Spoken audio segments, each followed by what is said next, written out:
साथियों, कैसे हैं आप? उम्मीद करता हूँ बेहतर होंगे और परीक्षा के लिए पूरी तरह तैयार होंगे। दोस्तों, हम बायोलॉजी में पढ़ रहे हैं दोस्तों इस समय तंत्र के बारे में।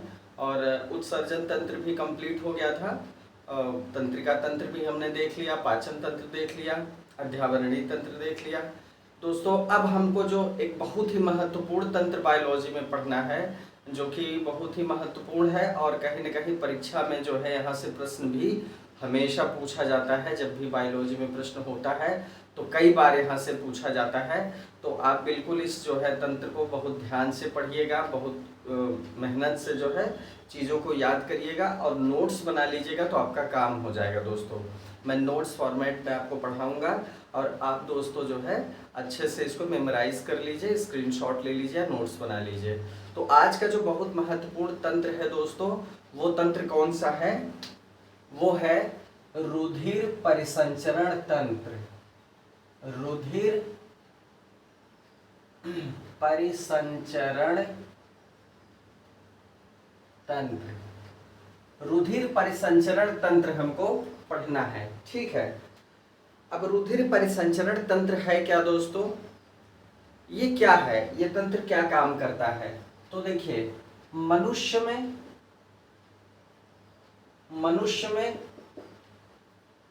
और उच्च जंतुओं में जो उच्च किस्म के जंतु हैं, जैसे जो कशेरुकी हो गए दोस्तों, कुछ जो है अकशेरुकी हो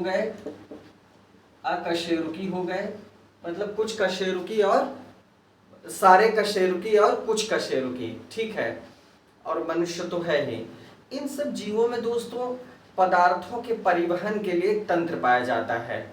मान लीजिए आपके शरीर में कोई पदार्थ यहाँ से वहाँ ले जाया जाए, यहाँ से जो है मान लीजिए यहाँ हृदय है, ठीक है।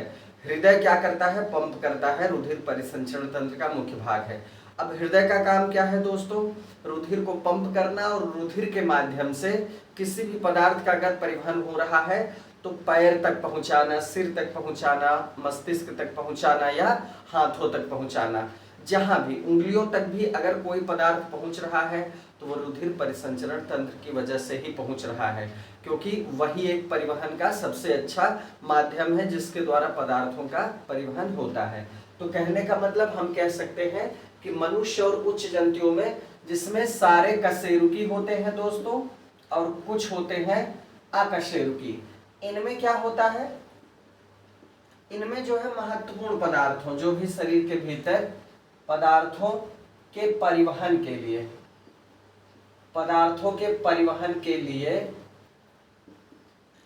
एक तंत्र होता है और यही तंत्र क्या है दोस्तों? आपका रुधिर परिसंचरण तंत्र। क्लियर हुआ? मतलब मनुष्यों में और जीवों में जो है क्या होता है, कशेरुकी और कुछ अकशेरुकी जीवों में पदार्थों के शरीर के भीतर जो पदार्थ हैं उनके परिवहन के लिए एक तंत्र जो है व्यवस्थित होता है, और यही तंत्र क्या है? रुधिर परिसंचरण तंत्र। ये पदार्थों का परिवहन किया जाता है इसके माध्यम से। ये बात समझ में आ गई? रुधिर परिसंचरण तंत्र के बारे में हमको आइडिया मिल गया कि क्या है रुधिर परिसंचरण तंत्र। अब ये दोस्तों, यही जो तरल रुधिर है, ये रुधिर जो है तरल होता है, ठीक है। तरल रुधिर है, यही जो है माध्यम है किस चीज का? पदार्थों के परिवहन का। अगर हम कह सकते हैं कि जो है रुधिर परिसंचरण तंत्र जो है क्या करता है? पदार्थों का परिवहन करता है। तो किसके माध्यम से करता है? वो है तरल रुधिर, जो तरल संयोजी ऊतक है। क्या है? किस ऊतक में आता है दोस्तों? ये तरल संयोजी ऊतक में, ठीक है। रुधिर क्या है? एक तरल संयोजी ऊतक है। ये क्लियर हो गया? अब कौन सा केंद्रीय अंग होता है? ये है आपका दोस्तों, ये है आपका हृदय। ये आपका हृदय है जो बंद मुट्ठी के आकार का होता है। अब इस हृदय से महाधमनी, महाशिरा क्या करती है दोस्तों? सरल भाषा में समझिएगा, महाशिरा है, महाधमनी है, महाधमनी महाशिरा क्या करती है? महाधमनी पूरे शरीर में जो है रक्त को लेके जाती है, फिर धमनियों में विभक्त हो जाती है। किस में विभक्त हो जाती है? धमनियों में, धमनियों में विभक्त हो जाती है। और महाशिरा किस में विभक्त हो जाती है? शिराओं में। अब मोटा मोटा पहले समझिए, अभी इसका एक फिगर हम बनाएंगे। धमनी क्या करती है दोस्तों? हृदय से पूरे शरीर में रुधिर का पंप करती है, एकदम जो है ऑक्सीकृत रुधिर का, मतलब शुद्ध रुधिर का। धमनी क्या करती है? शुद्ध रुधिर को पूरे शरीर में पहुंचाती है। और इसी तरह शिरा क्या करती है? अशुद्ध रक्त को एकत्रित करके हृदय में वापस लाती है। क्लियर हुआ? क्लियर हुआ? ठीक है, चलिए अब ये कैसे काम करता है इसको तो हम आगे देखेंगे ही। ठीक है, अभी हमको इतना समझना है कि हृदय क्या है? एक केंद्रीय अंग है इस रुधिर परिसंचरण तंत्र का। ठीक है, चलिए रुधिर परिसंचरण तंत्र का जो केंद्रीय अंग है दोस्तों वो क्या है? हृदय है। इतनी बात समझ में आ गई? इतनी बात समझ में आ गई? ये क्या होता है? रक्त को पंप करता है। अब परिसंचरण तंत्र का कार्य क्या होता है ये हमको समझना है। ये जो परिसंचरण तंत्र है इसका कार्य क्या है? परिसंचरण तंत्र का कार्य हमें समझना होगा। क्या है कार्य? आखिर इस तंत्र की उपयोगिता क्या है? तो उपयोगिता दोस्तों क्या है कि यह बहुत सारे पोषक पदार्थ हो। ठीक है, पहला इसकी उपयोगिता क्या है कि पोषक पदार्थों, पोषक पदार्थों कौन कौन से?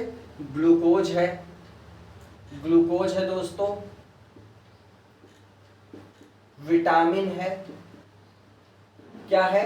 ग्लूकोज है, विटामिन है, वसीय अम्ल है, वसीय अम्ल आदि का क्या करता है? का अवशोषण करके, अवशोषण करके पूरे शरीर में इन्हें प्रवाहित करता रहता है, या शरीर के विभिन्न भागों तक, शरीर के विभिन्न भागों तक इनका परिवहन करता है। मतलब सबसे पहला जो मूल काम है इसका क्या है कि जो भी पोषक पदार्थ होते हैं दोस्तों, ग्लूकोज है, विटामिन है, वसीय अम्ल है, इनको एब्जॉर्ब करता है और क्या करता है? इनका शरीर के विभिन्न भागों तक जहां इनकी आवश्यकता है वहां इनका परिवहन या ट्रांसपोर्टेशन करता है। परिसंचरण तंत्र का सबसे मुख्य कार्य और पहला कार्य यही है। ये बात क्लियर हो गई? चलिए दूसरा काम क्या है दोस्तों? नाइट्रोजनी वर्ज्य पदार्थ। जो पदार्थ नाइट्रोजनी वर्ज्य होते हैं, नाइट्रोजनी वर्ज्य पदार्थ, जैसे आपने जो है उत्सर्जन तंत्र में उनको पढ़ा ही है, अमोनिया, यूरिया, यूरिक अम्ल। ठीक है, कौन कौन से पदार्थ हैं दोस्तों? अमोनिया, यूरिया, यूरिक अम्ल। इनको क्या करता है? इनका परिवहन उत्सर्जी अंगों तक करता है, उत्सर्जी अंगों तक करता है। मतलब आप समझिए कि अगर ये वर्ज्य पदार्थ हैं तो जहां पर ये वर्ज्य पदार्थ निर्मित होते हैं या संचित होते हैं वहीं से तो ये बाहर निकाल नहीं दिए जाते। ये एक व्यवस्था के अंतर्गत जो है वर्ज्य पदार्थ उत्सर्जी अंगों से ही बाहर निकाले जाते हैं। इसका मतलब ये हुआ कि उत्सर्जी अंग तक इनका पहुंचना आवश्यक है। तो जो परिसंचरण तंत्र क्या करता है? इनका अवशोषण करके इनका परिवहन करता है और लक्षित अंग तक या उत्सर्जित अंग तक इनको पहुंचा देता है ताकि शरीर से बाहर निकल पाए। मतलब कि आवश्यक पोषक तत्वों को भी उनके सही जगह पहुंचाता है, वर्ज्य पदार्थों को भी उनके सही लक्ष्य तक पहुंचाता है। क्लियर हुआ?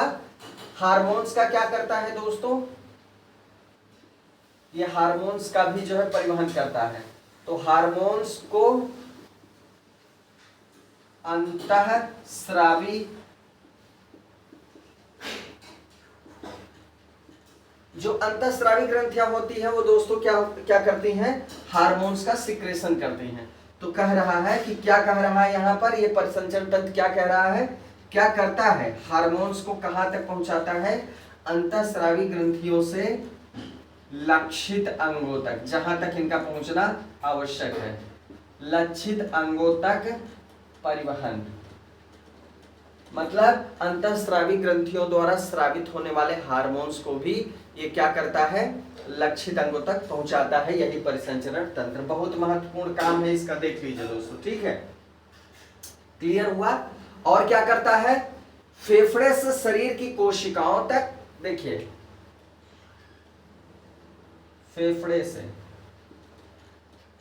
दोस्तों, जब श्वसन तंत्र हमने पढ़ा था तो हमने देखा था कि जब हम वायुमंडल से, वातावरण से ऑक्सीजन ग्रहण करते हैं तो फेफड़े के माध्यम से वो क्या होती है, जो पतली पतली महीन केशिकाएं होती हैं रक्त की, वहां से ये क्या होती है, अवशोषित हो जाती है ऑक्सीजन, फिर हीमोग्लोबिन के साथ संयुक्त होकर कोशिकाओं तक पहुंचती है। लेकिन कोशिकाओं तक हीमोग्लोबिन के माध्यम से पहुंचती कैसे है, रुधिर के माध्यम से। रुधिर क्या है, रुधिर परिसंचरण तंत्र का एक अवयव है। ठीक है, कहने का मतलब फेफड़े से ऑक्सीजन का कोशिकाओं तक और फिर जो है वहां से, ध्यान दीजिएगा, रुधिर परिसंचरण तंत्र में ही कार्बन डाइऑक्साइड भी वापस आती है लौट के, ठीक है, तक, और CO2 का ऊतकों या कोशिकाओं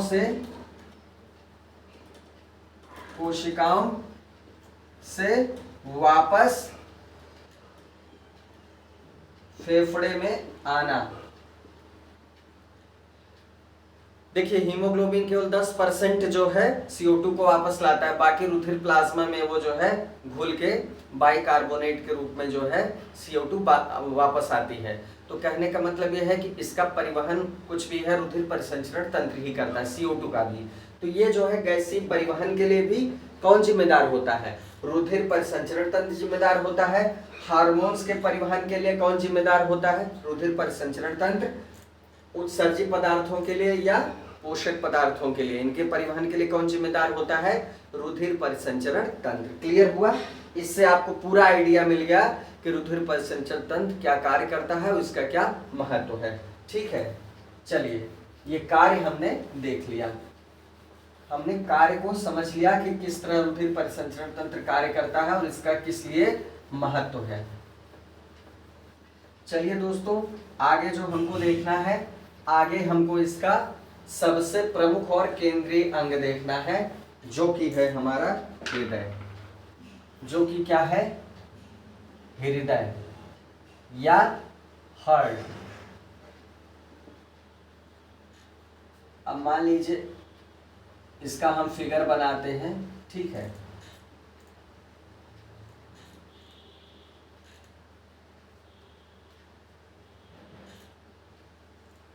इसको हम 4 भागों में बांटेंगे, ठीक है।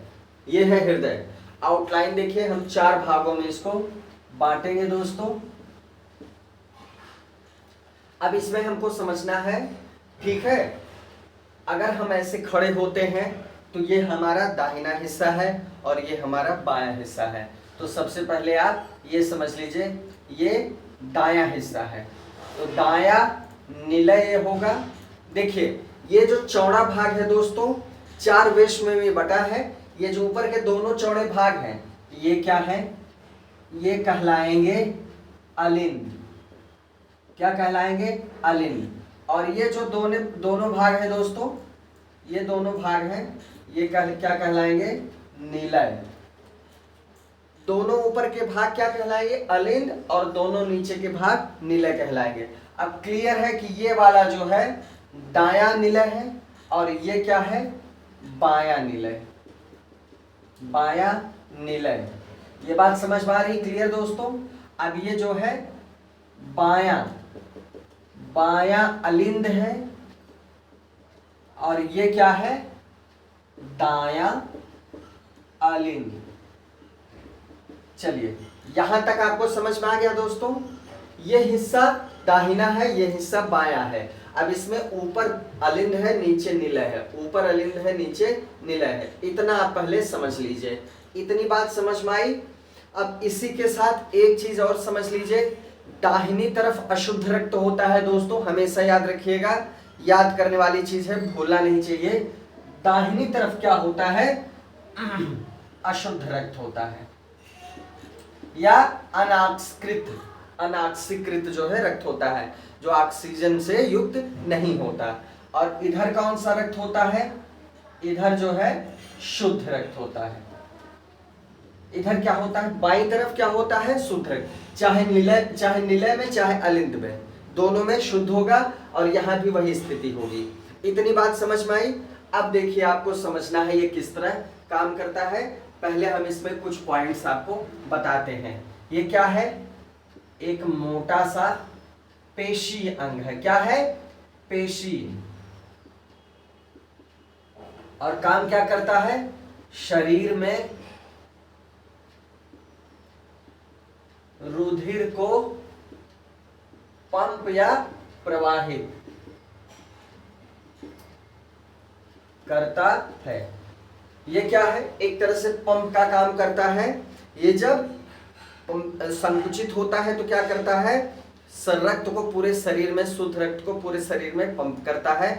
और जब ये जो है फैलता है तो अशुद्ध रक्त को अपने अंदर लेता है। ठीक है, दाहिने हिस्से में अशुद्ध रक्त शरीर से वापस इकट्ठा होके आ जाता है।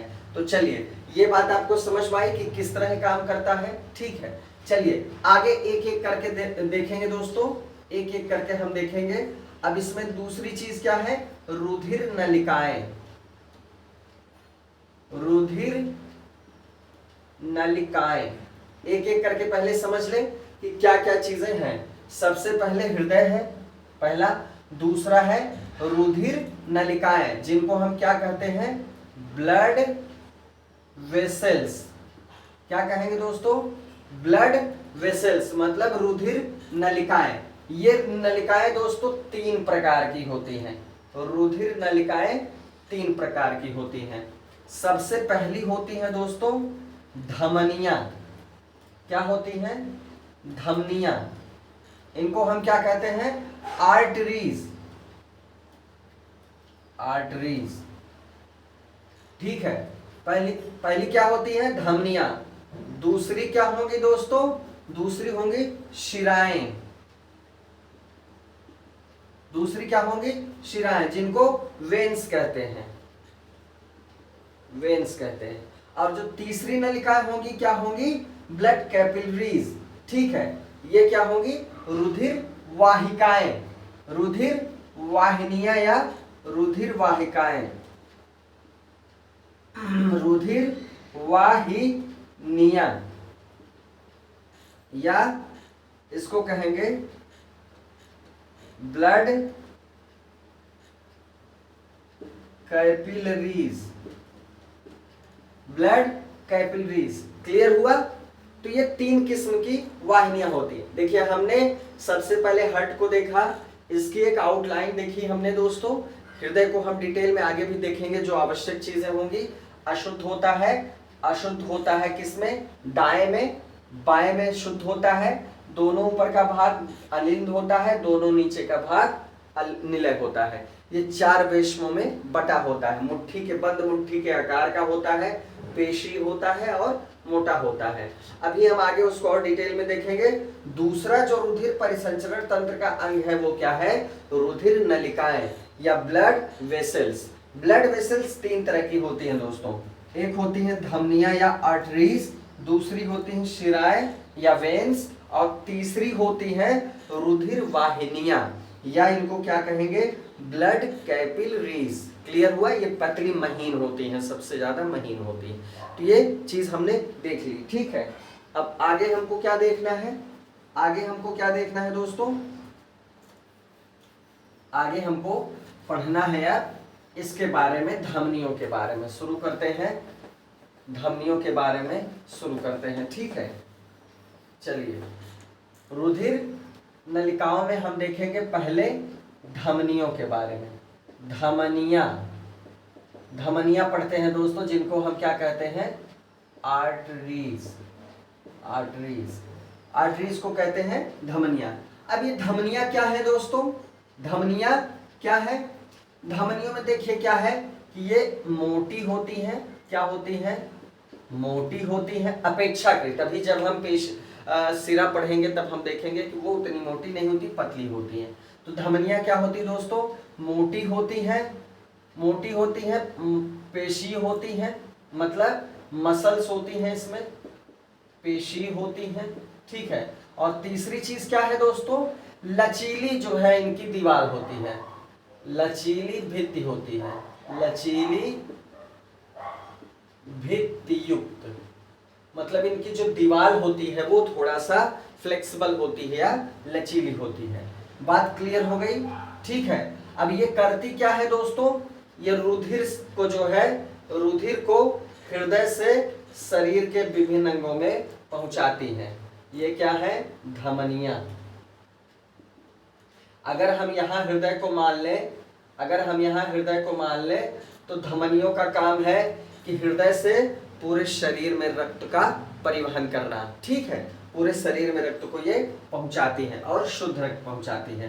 क्लियर हुआ। मोटी पेशी होती है, लचीली दीवार से युक्त होती है, मतलब इनकी जो दीवार होती है वो लचीली होती है।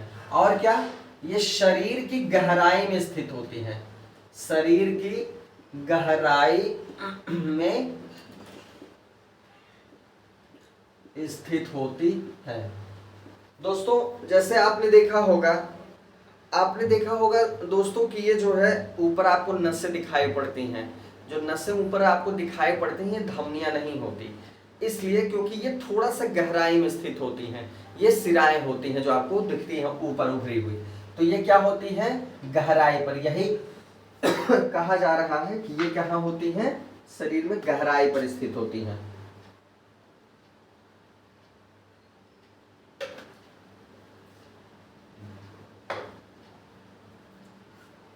इनमें दोस्तों धमनियों में कोई कपाट नहीं पाया जाता, कपाट नहीं पाया जाता। कपाट क्या है दोस्तों, मान लीजिए ये धमनी है, ठीक है।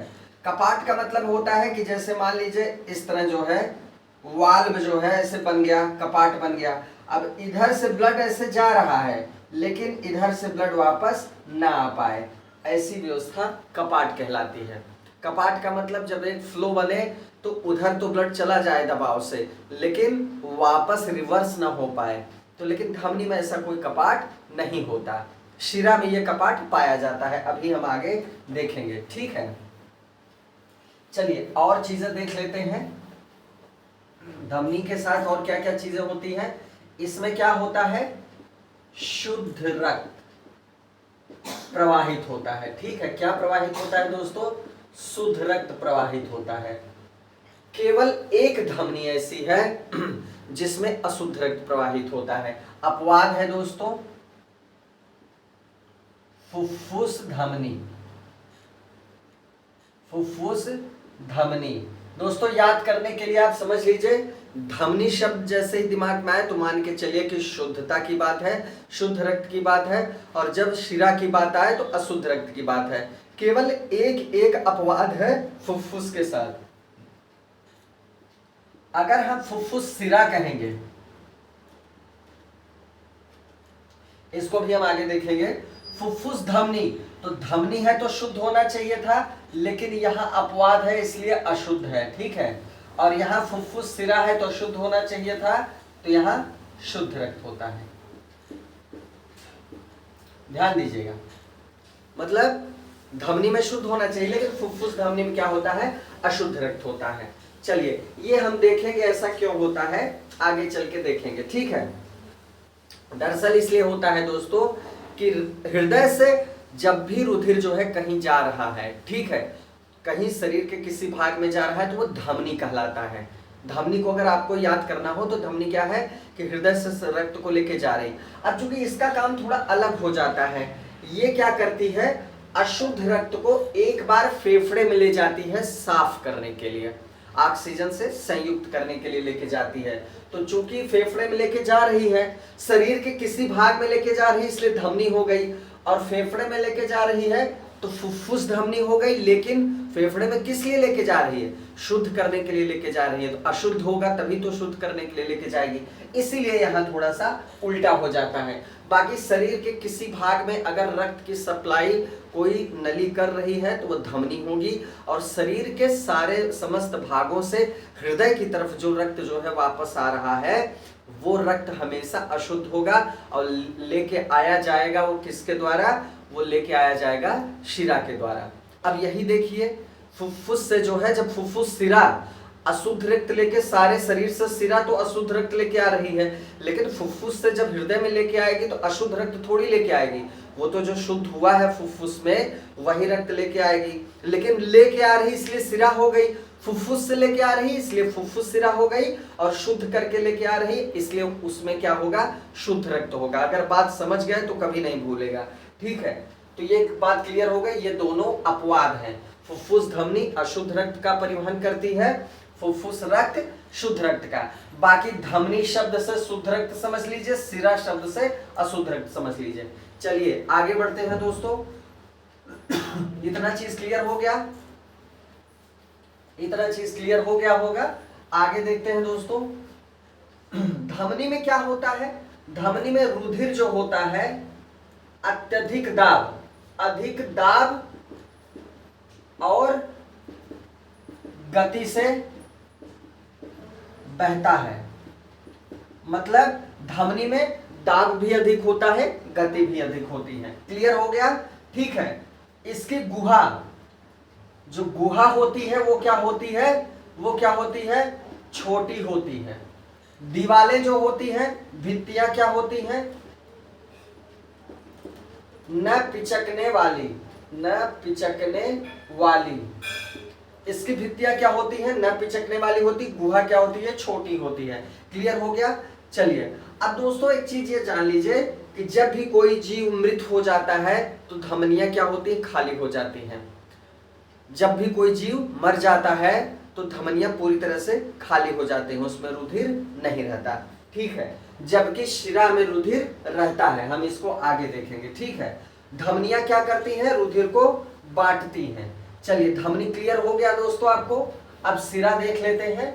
दूसरे नंबर पे हम देखते हैं शिरा को।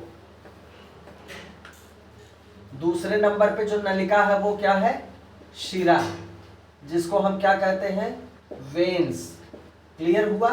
वेन्स हमको समझना है, ये क्या है दोस्तों, पतली है अपेक्षाकृत। मैंने कहा था धमनी क्या है, मोटी है, शिराएं क्या है, पतली हैं, ठीक है। ये पतली होती हैं, कम लचीली भित्ति होती है इनकी, इनकी जो भित्ति होती है लचीली भित्ति, ठीक है। कम लचीली इनकी भित्ति होती है और ये अधिक गहराई में नहीं पाई जाती, अधिक गहराई में स्थित नहीं होती, अधिक गहराई में स्थित नहीं होती। इनमें क्या होता है दोस्तों, रुधिर कम दाब और कम गति से बहता है। दाब कम होता है और गति जो है कम होती है। पिचकने वाली भित्तियां, पिचकने वाली भित्तियां होती हैं, मतलब इसकी भित्ति क्या होती है, पिचक सकती है। क्लियर हुआ। कपाट पाए जाते हैं। गुहा क्या होती है दोस्तों, बड़ी होती है। भित्ति पतली है, गुहा, गुहा क्या है, बड़ी है। बात समझ में आया। अशुद्ध रक्त का परिवहन, सारी चीज हमने लिख दी, कोई चीज छूटी नहीं है। कपाट, कपाट पाए जाते हैं, कपाट पाए जाते हैं। अब दोस्तों देखिए सारा पॉइंट देख लीजिए। धमनी आपने पढ़ लिया है तो तुलनात्मक रूप से इसको भी समझिएगा।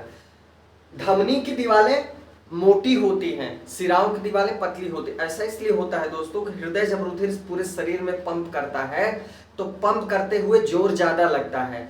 धमनी से रक्त बहुत अधिक मात्रा में और बहुत तेजी से और अधिक दाब के साथ बहता है, तो जाहिर सी बात है धमनी की दीवार का मोटा होना आवश्यक है।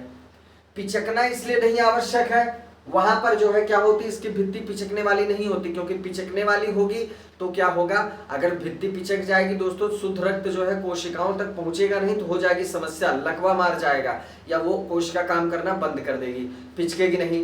भित्ति मोटी होती है, लचीली होना जरूरी, फ्लेक्सिबल होना धमनी का जरूरी इसलिए है क्योंकि उसको रुधिर को अधिक दाब और गति के साथ प्रवाहित करना पड़ता है। ये बात तो समझ में आ गई कि जो तुलनात्मक अंतर है वो किस लिए है। आप देख लेते हैं वेन्स में क्या क्या चीजें हैं।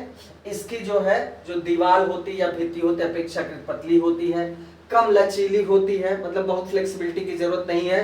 भाई अशुद्ध रक्त को जो है हमें हार्ट में पहुंचाना है बस, मतलब ये नहीं बहुत जल्दी पहुंचाना है, तुरंत पहुंचाना है, बहुत अर्जेंट है, तो ये पहुंचाती है। अपेक्षाकृत इनकी गति कम होती है, अधिक गहराई में स्थित नहीं होती।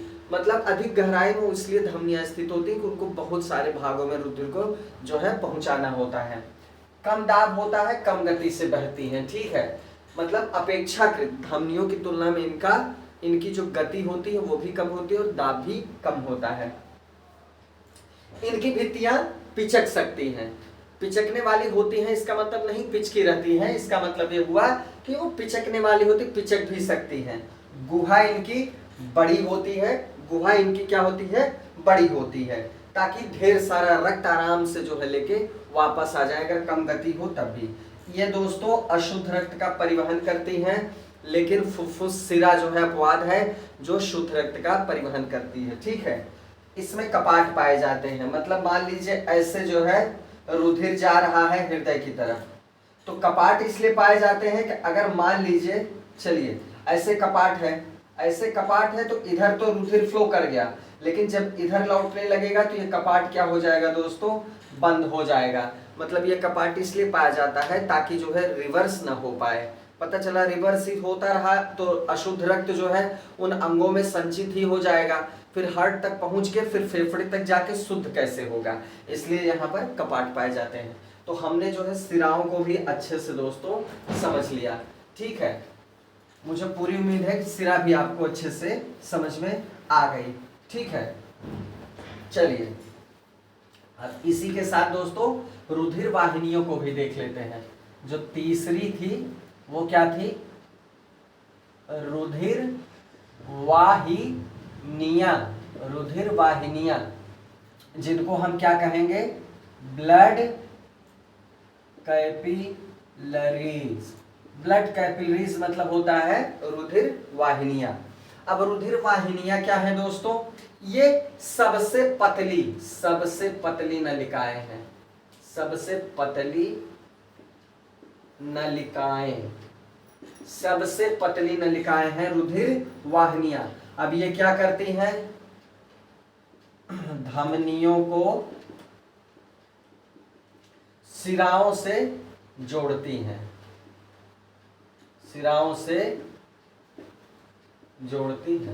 धमनियों को ये क्या करती हैं दोस्तों, सिराओं से कनेक्ट करती हैं। पहला काम इनका ये है। दूसरा काम क्या है दोस्तों इनका, दूसरा काम क्या है, ये जो है पोषक पदार्थों, वर्ज्य पदार्थों, पोषक और जो वर्ज्य पदार्थ होते हैं दोस्तों, इनको क्या करती हैं, रुधिर और कोशिका के बीच आदान प्रदान करने में मदद करती हैं।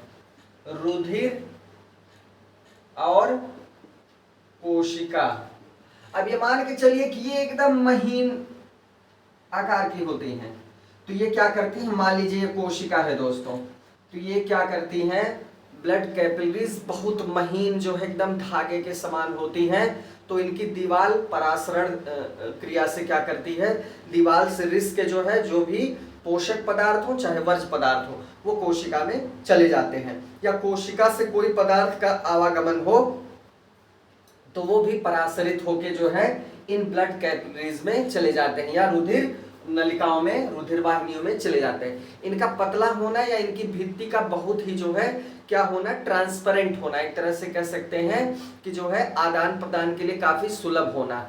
इसकी वजह से क्या होता है, इनके बीच पोषक पदार्थों या वर्ज्य पदार्थों का क्या होता है, आवागमन आसानी से हो जाता है। तो ये है रुधिर वाहिनियां। ये तीन किस्म की नलिकाएं पाई जाती, तीनों हमने अच्छे से समझ लिया, धमनियां, सिराएं और रुधिर वाहिनियां। हृदय को हमने थोड़ा सा देखा था। आगे के टॉपिक में दोस्तों हम परिसंचरण तंत्र को पूरी तरह से कंप्लीट करेंगे और देखेंगे कि किस तरह जो है रुधिर परिसंचरण तंत्र में हृदय किस तरह काम करता है, और जो भी परीक्षा के लिए उपयोगी प्रश्न होंगे उनको भी हम इसी के साथ कंप्लीट कर देंगे। थोड़ा सा बड़ा टॉपिक है, अगले जो है क्लास में ये कंप्लीट हो जाएगा। तो दोस्तों आज के लिए इतना ही। उम्मीद है आपको पूरी चीज़ समझ में आई होगी। कोई समस्या है तो कमेंट में ज़रूर लिखें, और इसी तरह जो दोस्तों नोट्स ज़रूर बनाएं। अगर नोट्स बनाएंगे तो ये चीज़ें आपके हमेशा के लिए काम आएंगी और कहीं से कोई भी चीज़ इससे बाहर नहीं छूटेगी। तो चलिए दोस्तों आज के लिए इतना ही, मिलते हैं अगले वीडियो में। जय हिंद।